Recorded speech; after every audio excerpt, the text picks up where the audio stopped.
¿Por qué tenemos esta situación sólida de nuestra economía? Cambió la visión y por un lado es la disciplina financiera macroeconómica del actual gobierno y por otro lado apostar al mercado interno a través de dos esquemas centrales: uno, los programas sociales, y segundo, el incremento salarial y lo que ha permitido que la economía interna pueda crecer, el mercado interno. Una expansión del consumo privado de 5.2% en el 2022 y de 4.3% en el 2023 y un crecimiento del Producto Interno Bruto el año pasado de 3.2%. La inversión extranjera directa, la más alta de los últimos años, la más alta en la historia, 36,000 millones de dólares en el año pasado. La solidez económica también reflejada en la valoración de nuestra moneda, aunque ayer vimos lo que ocurrió derivado de asuntos externos, pero de todas maneras sigue siendo una de las monedas mejor evaluadas frente al dólar de todo el mundo.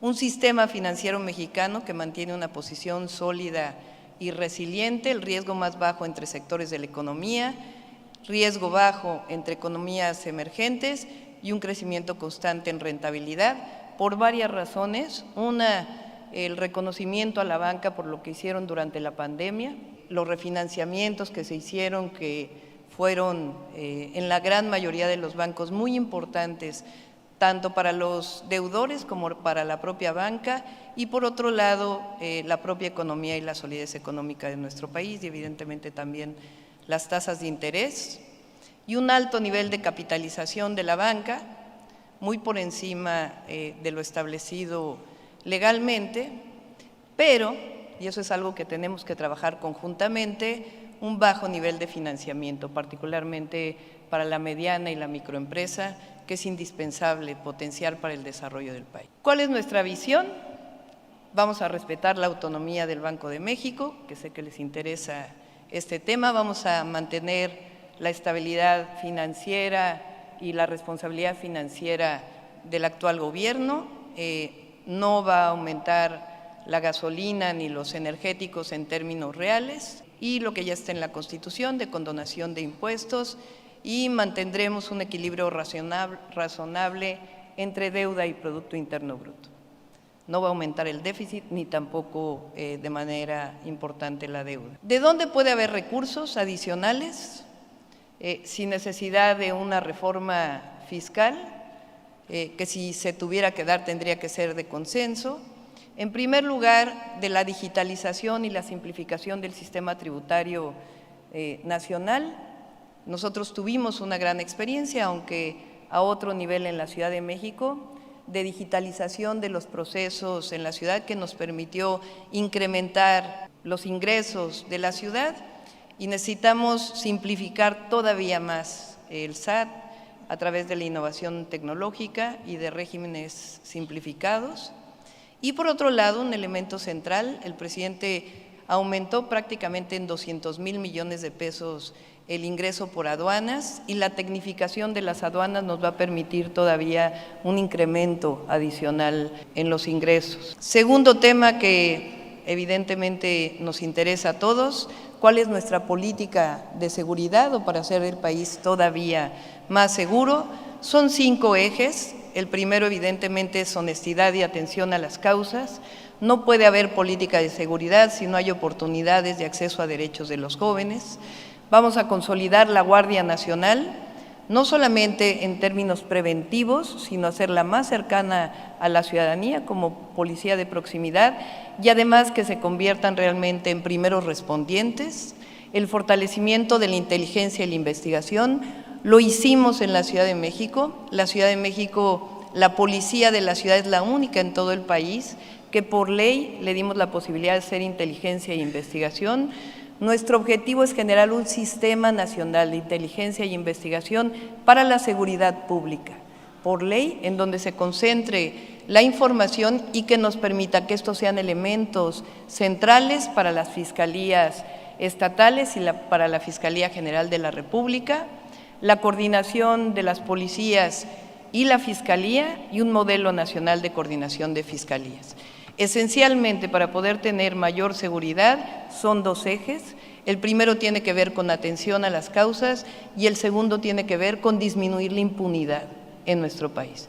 Y para disminuir la impunidad tiene que haber no solamente las acciones preventivas de policías y Guardia Nacional, sino las fiscalías, que son quienes hacen las carpetas de investigación, en coordinación incluso con el Poder Judicial. Eso lo hicimos en la Ciudad de México a nivel estatal o de entidad.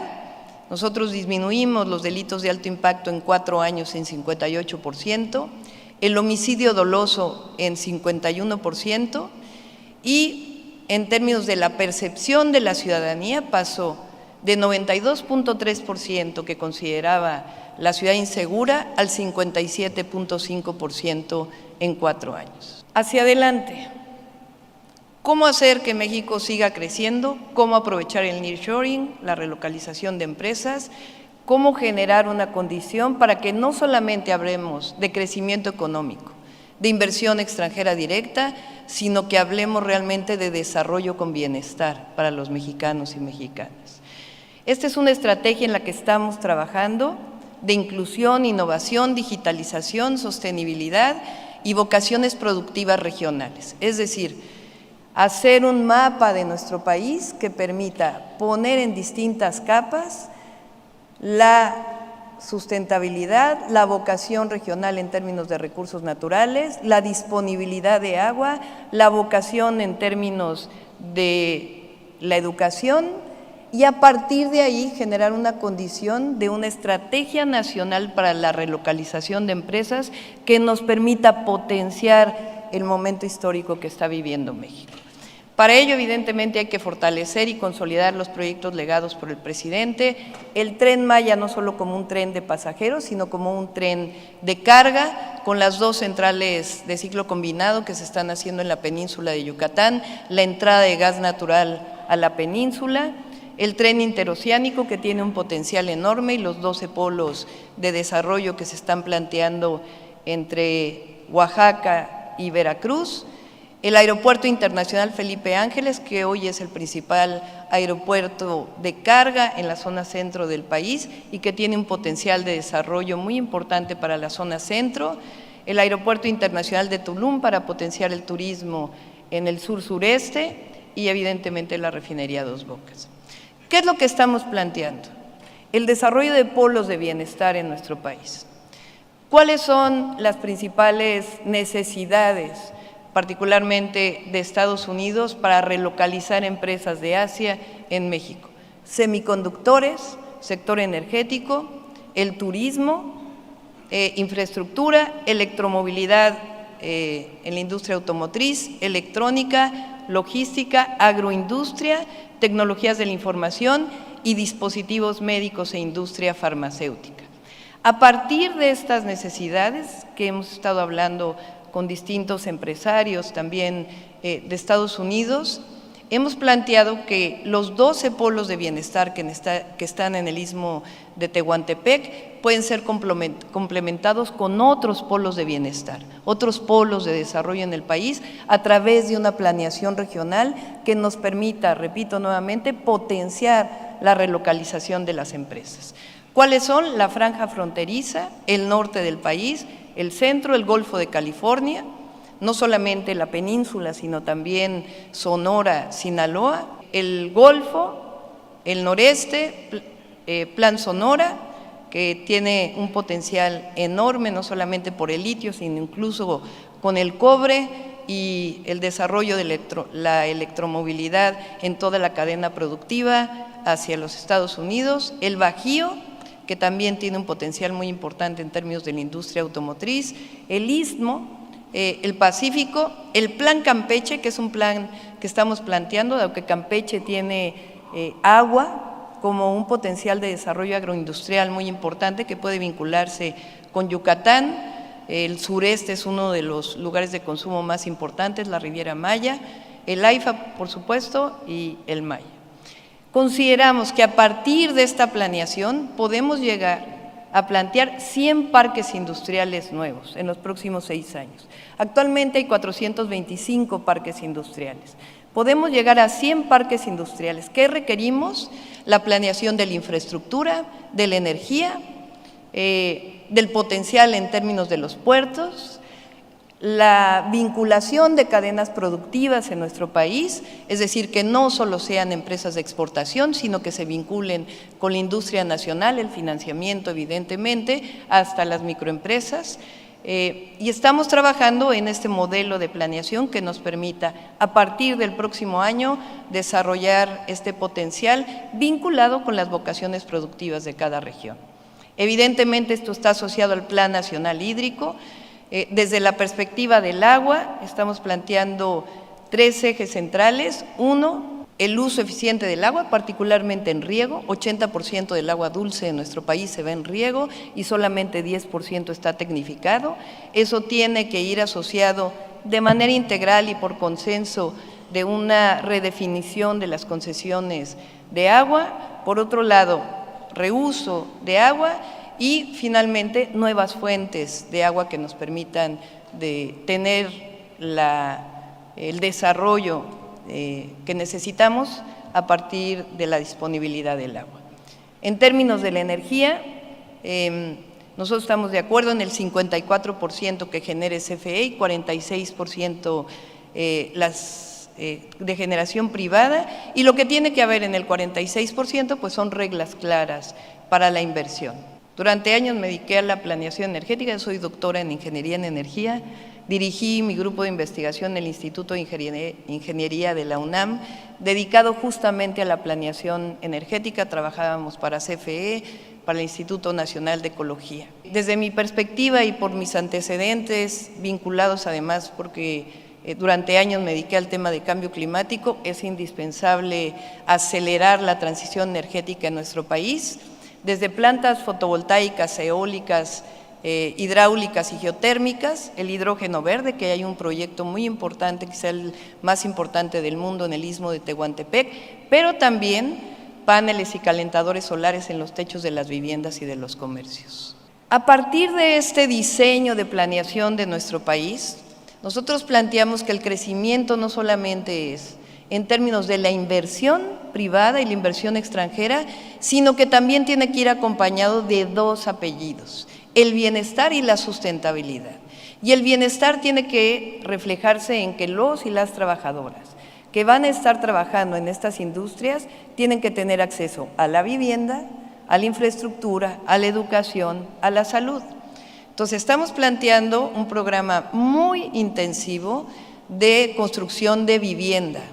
El Infonavit tiene recursos que pueden potenciarse y la idea es poder construir cerca de 1 millón de acciones de vivienda en los próximos 6 años, que además tiene la virtud del próximo año, en lo que destapamos las otras obras estratégicas, de seguir generando empleos de manera muy importante. Todo ello pues genera una oportunidad enorme para la inclusión financiera, que es algo que debemos platicar conjuntamente, de nuevos vehículos flexibles y productivos, de más infraestructura, el financiamiento para más infraestructura y mejores esquemas que ofrezcan garantía a la banca comercial. En la Ciudad de México hicimos esto y lo pensamos hacer a nivel nacional. Pensamos que debemos cambiar la ley de mejora regulatoria por otra ley que se llame la Ley de Simplificación de Trámites, que nos permita, desde el nivel municipal al nivel nacional, simplificar los trámites para la inversión.